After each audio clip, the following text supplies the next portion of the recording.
Increase the Social Security age till 80, says Patrick Bet David. Ooh, that guy's smart. He's got a big YouTube channel, right? His name is Patrick Bet, and he's got a hyphen. David, that must mean he's smart. He's got 2 last names or whatever. Wow. This might be the most idiotic take I've ever heard, but, I hear a lot of idiotic takes, and we're going to show you, right, I'm not going to play it for you because I'll get banned, but you can see Social Security benefits should start at 80, says this guy. I'm not sure who he's talking to there. The Social Security truth no one wants you to know. And what his argument is, let me move it over here. His argument is quite simple. He says, hey, at the end of the day, Josh, because he's talking to me specifically, FDR was a very good liar. He said we should have Social Security start at 65, but he knew full well the average life expectancy when he started Social Security was only 60. So he tricked people. He said because the vast majority of people won't survive until 65, so they won't get Social Security benefits. On top of that, Patrick Bet David says, we had 40 workers per every 1 beneficiary back then. Right. So we're going to debunk these real quick. The whole life expectancy thing is stupid. That's life expectancy at birth. Patrick Bet David, the vast majority of people who survived childhood were able to live beyond 60 years old. That's just a fact. And as such, the babies who were born because of bad science that they thought back then were never going to receive Social Security anyway, and that has an impact on life expectancy. So what we want to do is we want to look at life expectancy from ages 40, life expectancy from reaching age 65. And in fact, I did something I posted yesterday or 2 days ago on my various social feeds. I said, if you were a white male in Massachusetts in 1850 and you survived until you're 65 years old to get Social Security, basically, there was no Social Security. I know, but I'm just using that for an example. A white guy in Massachusetts who survived till he's 65 had a life expectancy of another 12 years. He was going to live till he was 77. That same white guy today will have a life expectancy of about 83. So he's going to live an extra 6 to 7 years, over almost 200 years of modern medicine. Anyway, the point being is if you could survive the infant mortality, horrible nature, you're going to be just fine, most likely, to live till you're 60, 65 and be able to get Social Security. All right, so let's keep going there. So I want to show you something here. So I did all this number crunching because I like doing this, and you guys like watching me do this because that's why you're here. So if you haven't subscribed, you doggone should. And you can see here's a problem right here. We can see we went from $0.88 billion of benefits, and that's in 2025 dollars, to $1.6 trillion in benefits. $1.6 trillion of benefits are paid out. Interestingly, as you can see, the survivor total has gone up by 50% from 1940 to 2025. That's interesting. That should tell you that once the baby boomers pass on, there's going to be less survivors, less retirement benefits. But, be it as it may, this is what we're dealing with today. The spousal benefit actually dropped by 10%. So everyone, hates the spousal benefit for some reason. I love the spousal benefit, but yeah, the spousal benefit is really only 9% of all benefits paid are spousal benefits. 15% are survivor benefits. All right, 76% is still your own benefit based on your own record. But anyway, be it as it may. We have $1.6 trillion in benefits. All right. Unfortunately, we've only got basically $1 trillion of income taxes that are subject to Social Security. So we paid out $1.6 trillion. We only got $1 trillion of taxes. Now, this isn't the entirety of what Social Security receives. They do get income from the bonds and things of that nature. But at the end of the day, from a pure income taxable case, in terms of Social Security wages, we're only paying $1 in for every 1.6 that goes out. And you can see we were 1 for 1 back in 2000, and then we've been dropping ever since. 0.8, 0.7, 0.6, 0.6, 0.62. Whereas in 1950, we're 2 to 1. 1966 is basically 1 to 1. In 1975, 83, 90, we've been down well below the threshold of 1 to 1 for basically entirety since essentially since I've been alive. All right, now the interesting thing is our tax rates have gone from 2%, that's 1 per each side, the employer and the employee, to 12.4. More interesting is taxable wages. All right, the taxable wages right here, nominal taxable wages, have gone from $30 billion to $8 trillion is going to be the estimated taxable wages in 2025. So not only have our income taxes have gone up, our taxable wages have gone up significantly as well. All right, that's now if we look at in inflation-adjusted dollars, it's $13.7 billion. All right, that's what it used to be. Inflation-adjusted taxes that we paid. That's the tax we paid, $13.7 billion to $1 trillion now. All right, so the taxes have gone way up. The amount of dollars subject to tax has gone way up, and our income tax rates have gone way up. All right, now one thing that Patrick Bet Davis said, which always kind of cracks me up, there's a 40-to-1. We had 40 people paying into Social Security for every one benefit. Did we now? Because you can see right here, the total U.S. workforce was 53 million people in 1937, and yet only 33 million of those actually paid into Social Security. 53 were the workforce, 33 paid into it, which is a percentage subject to Social Security tax of less than 2/3. So if you take 3 people out there, less than 2 of them were actually paying into Social Security. So you got 33 million people covered. Now you got 171 million people covered, and 95% of employees are subject to Social Security tax. So you can see right there, the number of people covered by Social Security has increased by a factor of 50%. The taxes have increased by 600%. All right, we can see that. So we see massive amounts of taxes, and I'm going to show you the wages subject to tax has gone up way up too. So we're going to show you wages subject to tax right here. There's the old nominal Social Security wage benefit or wage base. That's the highest. If you made anything over $3,000 in 1937 dollars, you didn't pay any taxes to Social Security. Now it's 176. So it's gone up from a 2025 inflation numbers. The maximum tax on Social Security back in 1937 in today's dollars was $68,000.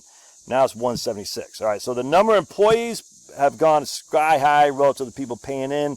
The number of wages that were subject to Social Security taxes has gone sky high relative to the number of people paying the dollars being paid in, and the tax rates themselves have gone sky high as well.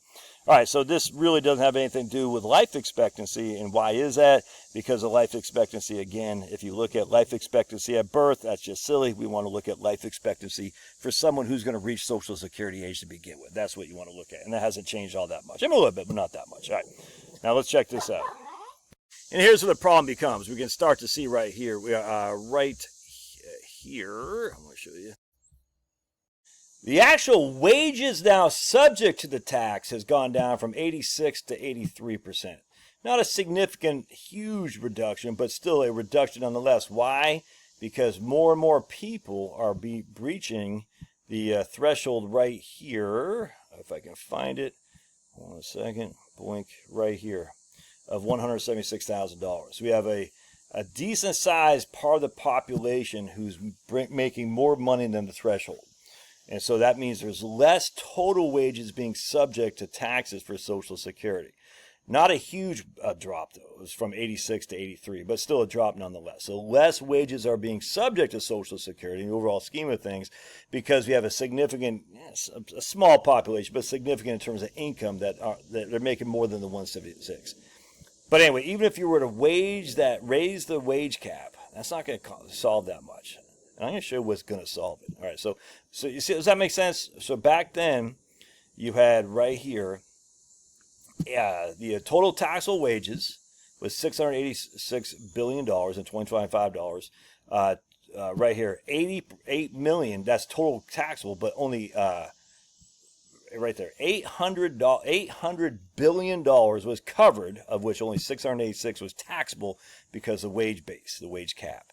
And now you see right here, 8.8 trillion is covered, only 7.2 trillion is taxable. So and a little bit of a decline, but not that much. So I said, let me show you what would change it. I said to Claude, how much do we need to get Social Security solving? And Claude says we need about $250 billion, about a $250 billion shortfall. So if we go back to our spreadsheet, we see there's basically a $600 billion shortfall here from inflation-adjusted taxes paid in versus current benefits. But like I said, Social Security gets other income from other sources. So basically it's $250 billion shortfall. All right. So how much would that raise if we got rid of the wage cap? Let's take a look. Ask Claude here, how much would revenue would be raised if the wage cap was eliminated? Let's see what old Claude says. You ready? it would eliminate about 40% of the current cap, or the funding gap, I should say. So you go from 250 billion deficit to what's that? About 170. No, probably about 160 billion, 160 billion deficit. So what I said instead, I said, what if we did this instead? Look at this. Check this out. Capital gains, dividends, and interest income are not subject to the cap, to Social Security tax. So they're not. Now, these are subject to net interest income, net investment income for Medicare, but they're not subject to Social Security. Not only that, are their taxes preferential treatment. Dividends don't really bother me so much. We've had a 15 growth of dividends from 1937 until today of 15 times. All right, so you were making $27 in dividends, billion in dividends in 1937. Now you're making $400 billion of dividends in 2025. That's a 15 times. That's a big improvement. That's only 15. Interest income, well, because interest rates are so low, has actually gone down. You can see that from 2000. Has gone down to significantly 2025. But even interest income, which is not subject to FICA, which is taxed as ordinary income, has only gone up 14 times. So because this is interest income as taxed as OI, we want to not use interest income as part of our Social Security funding mechanism. We would want to use this capital gain. Capital gains have gone up by 88 times since 2025. Tax is preferential treatment. So we'll just say on average, we know you're taking 0, 15, 20, or 23.8, depending on what your tax bracket is. We know most of these capital gains are going to be subject to probably a 15 to 20% effective tax, which is much less than interest income. So I would say raise 6.2 right here, or actually 12.4 of a Social Security tax on capital gains, 12.4. So if we have $1 trillion of capital gains, that's capital gains declared on 1040s and 2025 estimates. If we had $1 trillion of capital gains, which we did, we put 12.4% tax on that, that'd be $124 billion going into the Social Security system. 124 billion, because we say a 12.4% tax on your capital gains. Even with that tax on your capital gain, it will still be more favorable than interest income is taxed, all right? Because if you're in a 15% tax bracket and you put a 12.4% tax, it'll still be 27.4. What is your marginal tax rate? Your marginal tax rate will still be higher than that. If you're in a 35% tax bracket and you've got a 23.8 and you put a 12.4, you're going to be right at your marginal tax bracket, 35%. So most likely, the tax on capital gains will still be more favorable than what it would be for ordinary income. And as such, capital gains, they don't get taxed as ordinary income. They're not subject to FICA tax at all because it's not earned income. But that's what I would do.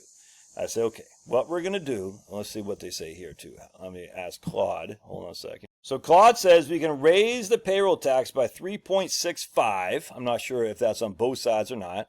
So I would just say you raise the payroll tax by half of that, all right, on top, and that would give us fully funded Social Security. So we raise the payroll tax by half of that 3.65, which would be, what's that, 1.9 roughly? No, 1.7, 1.8, yeah, about 1.8. You raise the payroll tax by 1.8 on both sides. That'd be your 3.6%, or if it's either way, half of whatever that was right there.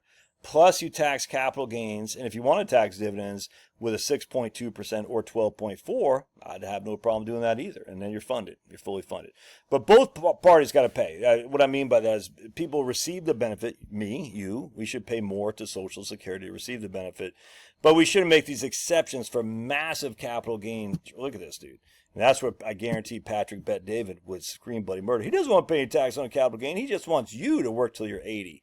Absolutely no reason to work till you're 80. That's just dumb. So right here, look at all those capital gains that are going Social Security tax-free. I think we should go after that. And when I say go after it, I don't mean we friggin' start jackbooted thugs like the commies do. I'm just saying, hey, man, we are in a cohesive unit as a team of Americans. You have the ability to make more money through capital gains because the tax code is very favorable to you. And the tax code is still going to be favorable to you, but you should have to contribute that more for the benefit of society as a team that we're in. All right? As such, because Social Security is such a significant part of people's retirement plan, the fact that you have mucho income, you should say, hey, I appreciate the long-term capital gain rate I was able to get. Didn't have to pay any tax while I was building. I got to buy back shares, right? And as such, and if I die without recognizing capital gain, I don't have to pay anything. My heirs and receive that tax-free. There should be a contribution of both sides to this. The wealthier people should pay more, absolutely. And then, of course, the workers should pay a little bit more, too, to get Social Security fully funded. That's what's got to be done. All right. Anyway, so Patrick bet David just wrong on all occasions here. Working until 80 is just stupid. No one, it just, obviously, guys never had to run for office because even to entertain that, and I think he's coming from the right, no one from the right should be entertaining this. It's just stupid. We'll never win another election. All right. God bless. Smash that like button.